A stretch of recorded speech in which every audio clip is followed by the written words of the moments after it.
আমি একদম একা হয়ে গেলাম। কে বলে তুমি একা?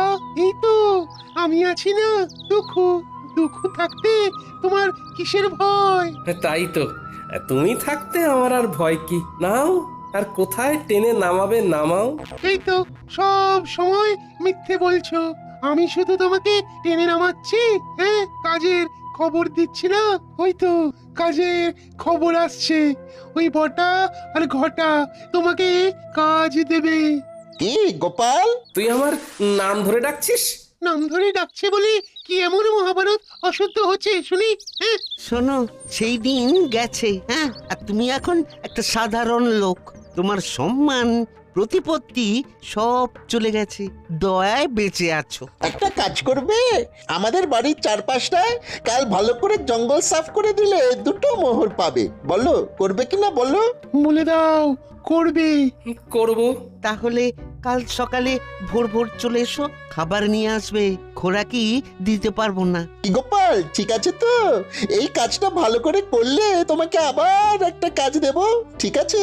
আরে সেলাম করো, সেলাম করো। বলো ঠিক আছে প্রভু, বলো। ঠিক আছে প্রভু। যাও গোপাল, ঘরে যাও। কাজ কিন্তু একদম ঝকঝকে করে করতে হবে। ময়লা থাকলে কোনো মোহর পাবে না। বুঝেছো? বুঝেছি।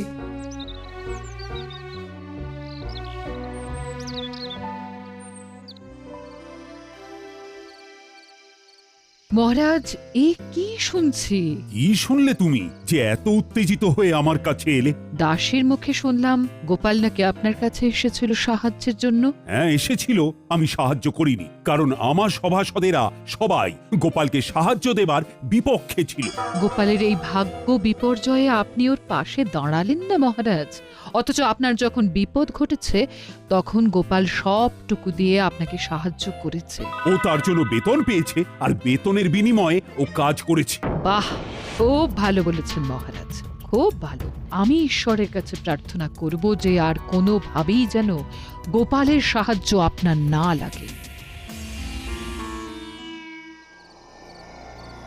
এতদিনে একটা ঠিকঠাক কাজ হয়েছে। ওহো, তোমার তুলনা নেই রাজ্যতীষী, তোমার তুলনা নেই। জ্যোতিষ মতে গোপালের এখন 7.5 চলছে, মানে কায়দা করে ওর জীবনে দুঃখটাকে এনে দিতে হবে। এ এখন লম্বা চলবে, লম্বা চলবে। কৃষ্ণনগরে গোপালের সম্মান নষ্ট হবে। কতজন কত চেষ্টা করেছে, কিন্তু তুমি যা করেছো তা আমি কোনোদিনও ভুলবো না। এবার আপনি আমাকে দেখবেন, আমি আপনাকে দেখেছি। গোপালকে চিরকালের মতো সরিয়ে দিয়েছি। এবার মহারাজ একা হয়ে গেছে। তখন গোপাল ছিল, এখন গোপাল নেই। এখন দুহাতে লুটে পুটে খাবো, কেউ বলার নেই। চলো বাজারে যাই, মোহর দ্বিগুণ করে আসি। বাজারে এত রাতে? আরে রাতের বাজারই তো আসল বাজার। চলো একটা মোহর নিয়ে চলো। বাজারে আবার এসব হয় নাকি? আরে বাজারে একটা জায়গা আছে, সেখানে একটা কল আছে। একটা মোহর দিলে তোমার ভাগ্যে যদি থাকে তাহলে ওই একটা মোহর থেকে 500 মোহর হাতে চলে আসবে। এই একটা কল, নাম হলো গেড়া কল। সত্যি বলছো? আমি তোমাকে কেন মিথ্যে বলবো বলো? হ্যাঁ, কিন্তু আমার কাছে তো কিছু নেই গো দুঃখু। চলো চলো হেসেলে চলো। তোমার গিন্নি কয়েকটা মোহর পেয়েছে, ওই পুটির মা দিয়ে গেছে। তোমার গিন্নি এখন নেই, এই সুযোগ। চলো মোহরগুলো নিয়ে নাও, তোমাকে ধনী মানুষ হতে হবে। বলছো? তাহলে চলো। কোথায় রেখেছে? কুলুঙ্গিতে একটা ঘটির মধ্যে রাখা আছে।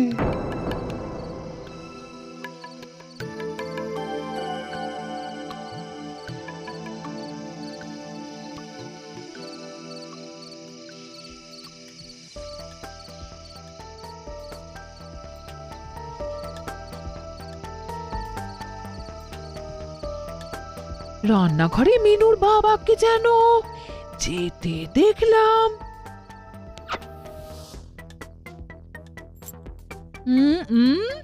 দেখি তো এখন রান্নাঘরে গিয়ে কি করছে। দেখি দেখি। হ্যাঁ, বলি হচ্ছেটা কি? আমার ঘরে শীত কাটছো? আমি যেটা বলছি সেইটা বলো। তুমি না আমার অর্ধাঙ্গিনী, তুমি তো আমার অর্ধেকটা। তুমি না আমার অর্ধাঙ্গিনী, তুমি তো অর্ধেকটা গো। এই থামো থামো, আমি কোথায় খাবার জোগাড় করতে হিমশিম খাচ্ছি আর তুমি আমার সঞ্চয় শীত কাটছো? শোনো, আমি হলাম গিয়া তোমার গিন্নি, আমাকে ভুজুং ভাজুং দেওয়া অত সহজ নয়। দেখি দেখি অচর দেখি। গিন্নি, এইভাবে কেউ পরনের কাপড় নিয়ে টানাটানি করে? আমি তো বিকচ্ছ হয়ে যাব, আমার কাছা খুলে যাবে গিন্নি। আমার চোখকে ফাঁকি দেওয়া? ওরে বাবা, কি দজ্জাল গিন্নি গো তোমার! হ্যাঁ, এক থেকে ঠিক বার করে নিল। দুঃখু, আমি কি বলেছিলাম? এখান থেকে চলো এখন। হ্যাঁ হ্যাঁ হ্যাঁ, চলো চলো, আমার এই সব একদম ভালো লাগে না। চলো চলো, বাইরে চলো।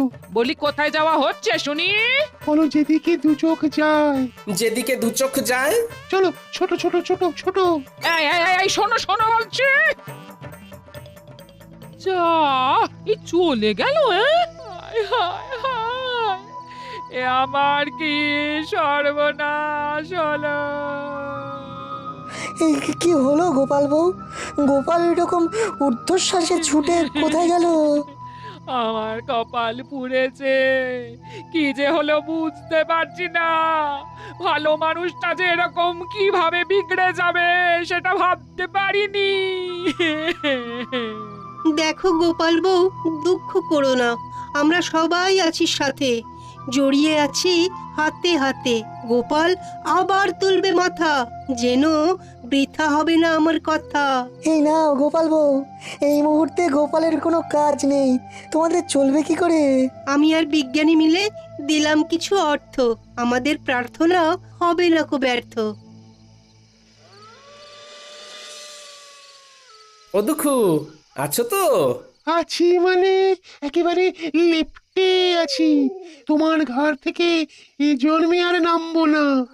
ওই যে মোহর দ্বিগুণ হবার কলটার কথা বলেছিলে, সেখানে কি করে যাব? হাত তো একদম খালি। একটা জায়গা আছে, চলো সেখানে যাই। তোমার একটা কিছু তো ব্যবস্থা করতে হবে, নইলে খরচা করবে কি করে? চলো চলো চলো, সোজা চলো, একদম নাক বরাবর।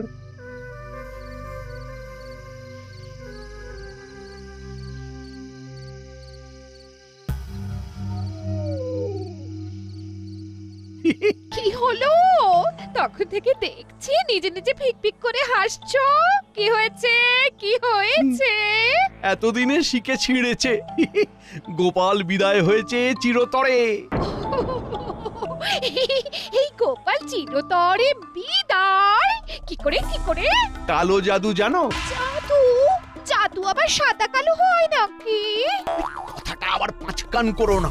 একটা পাতি লেবুর মধ্যে মন্ত্র পড়ে দুঃখকে জাদুর সাহায্যে ঢুকিয়ে রেখেছিল আমাদের রাজ্যতীষী। তারপর তারপর? হ্যাঁ, তারপর সেই দিন রাতে আমি আর রাজ্যতীষী ওই লেবুটাকে নিয়ে গেলাম বটা ঘটার কাছে। ঘটার বটা, এই লেবুটা গোপালের বাড়ির দোরগোড়ায় রেখে দাও।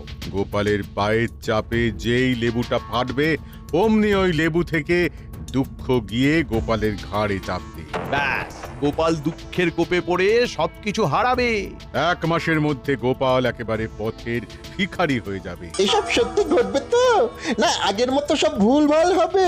আমার কালো জাদুবিদ্যাকে অবিশ্বাস করো না, কাজটা করেই দেখো না, মজা পাবে। রাজকর্মচারী যদি হতে চাস তাহলে আমরা যেভাবে বলছি সেইভাবে কাজ কর। ঠিক আছে, দিন। এবার চলো, আজ রাতের মধ্যেই এটা করতে হবে। খুব ভালো সময়, আজকের পরে আবার 6 মাস পরে এই তিথি আসবে, সুতরাং বুঝতেই পারছো। পারছি। তাহলে এক্ষুনি চল, আমাদের চোখের সামনেই ঘটনাটা ঘটুক। চলুন তাহলে। তারপর তারপর?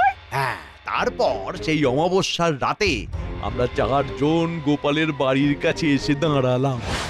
ঠিক এই জায়গাটাতেই লেবুটা রাখো। হ্যাঁ, এখানে এখানে। সেটা না হয় রাখলাম। গোপাল দাদা না এলে তো হবে না। আরে আমরা এসেছি কি করতে? ওকে দেখে বাইরে বার করব, তোমরা দেখে যাও খালি খেলাটা। তোরা তোদের কাজটা কর, নে নে রেখে আয়। রেখে এসে লুকিয়ে পড়ো। মন্ত্রীমশাই আপনিও লুকিয়ে পড়ুন। আর হ্যাঁ বটা, লম্ফটা আমার হাতে দিয়ে যা। এইখানে লেবুটা রাখলাম। গোপাল, ও গোপাল, একটু বাইরে এসো না। কে? আরে আমি রাজ্যোতিষী। তোমার সাথে একটা খুব জরুরি প্রয়োজন আছে। একবার বাইরে এসো না গোপাল। ও বাবা, এত রাতে রাজ্যোতিষী? আসছি।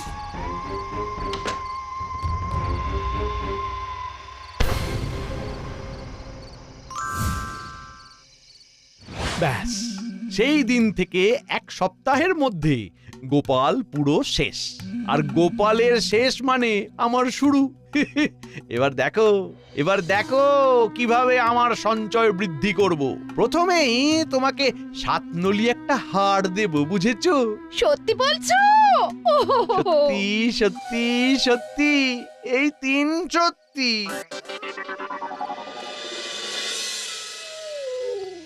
ওই দেখো গোপাল, একটা পাথর পড়ে আছে, দেখতে পাচ্ছো? অন্ধকারে কিছু দেখতে পাচ্ছি না, তুমি আমাকে নিয়ে চলো। এই যে এই পাথরটা, এই পাথরটাকে ঠেলো ঠেলো ঠেলো। এগুলো কি? গর্তের মধ্যে এগুলো কি? এগুলো সব তোমার। নতুন করে খরচা করতে শুরু করো। বস্তাটাকে তুলে নাও, নাও তুলে নাও। হ্যাঁ, তারপর রাতের বাজারে চলো। ওই গেঁড়া কলে মোহর দেবে, আর মোহর দ্বিগুণ হয়ে যাবে। সুযোগ এসেছে দুকুকে ঘাট থেকে নামানো। একটা সোনার মোহর গর্তে ফেলে দিই। কি গো গোপাল, হলো? এই রে দুঃখু ভাই, বস্তা থেকে একটা সোনার মোহর গর্তের মধ্যে পড়ে গেল।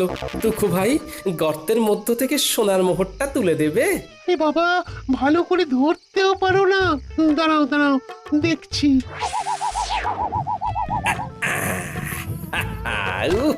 কি শান্তি! অবশেষে দুঃখ নামলো ঘাট থেকে। এবার শান্তি শান্তি, মহা শান্তি।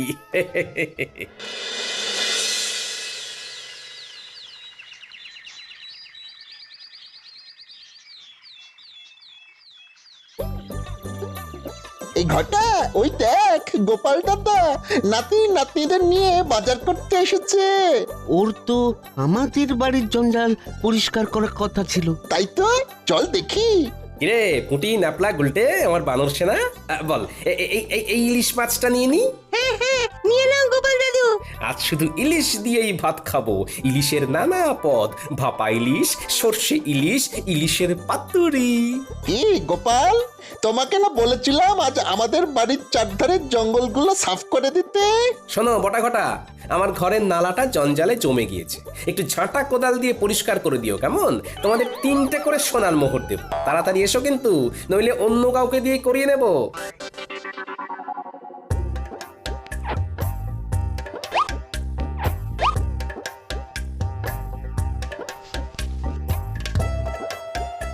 চল রে মানুষ না, আরো কত কি কেনার আছে। চল চল চল চল চল, মন্ত্রী মশাইকে খবর দিয়ে আসি। আয় আয় আয় আয় আয় কাকা, আয় বগা, আয় আয় আয় আয়। কে রে? আয় আয় আয় আয়। মন্ত্রী মশাই, কাকা বকা ছাড়ুন। ঘটনাটা যা ঘটার তা ঘটে গিয়েছে। কি হয়েছেটা কি?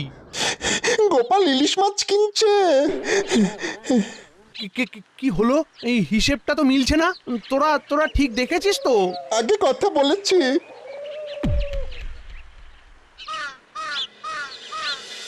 এই তো, আবার তোমাকে নিজের জায়গায় দেখতে পেয়ে খুব ভালো লাগছে। তা কি হয়েছিল গোপাল? বুদ্ধিতে এর কোনো ব্যাখ্যা নেই বিজ্ঞানী। একদিন রাতে রাজ্যোতিষীর গলার আওয়াজ শুনে ঘুম থেকে উঠে বাইরে বেরোতেই পায়ের নিচে একটা লেবু পড়ে গেল। আর সাথে সাথে আমার ঘাড়ে একটা ভারী কি যেন একটা এসে বসে পড়লো। তারপর আর কিচ্ছু জানি না, বুঝলে? এখন কেমন লাগছে ঘর? হালকা ফাঁকা, নাইকো ভার। আরে কাল রাতে ঘাট থেকে দুঃখুকে নামিয়ে দিলাম, ব্যাস। বিষয়টা একটু খুলে বলো তো গোপাল। বলছি।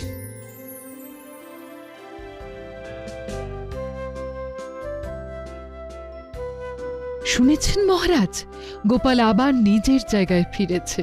আমি গোপালের বাড়ি যাচ্ছি, আপনিও আসুন। দাঁড়াও দাঁড়াও দাঁড়াও, সকাল থেকে আমিও শুনছি, ব্যাপারটা কি জানতে হবে। চলো চলো, তোমার সাথে আমিও যাব। গোপালের কেনই বা ভাগ্য বিপর্যয় হলো, আর কি করেই বা সেখান থেকে সে বেরিয়ে এলো, এটা জানাটা খুব দরকার। চলুন।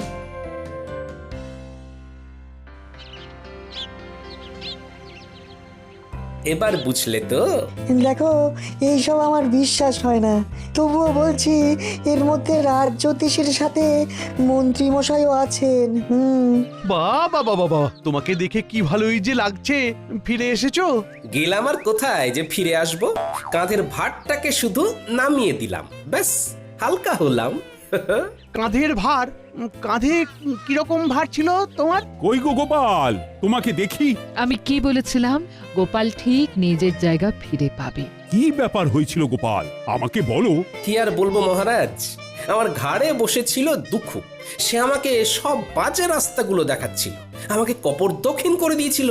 আমি এক্ষুনি গিয়ে আবার গর্ত থেকে দুঃখকে বার করে দিচ্ছি। আমি একটু আসছি মহারাজ, একটা কাজের কথা মনে পড়ে গেল হঠাৎ, আসি।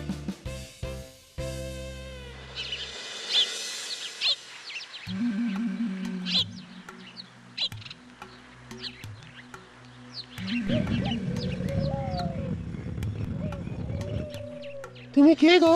আমি এই রাজ্যের মন্ত্রী দুঃখু, আমার ভাই।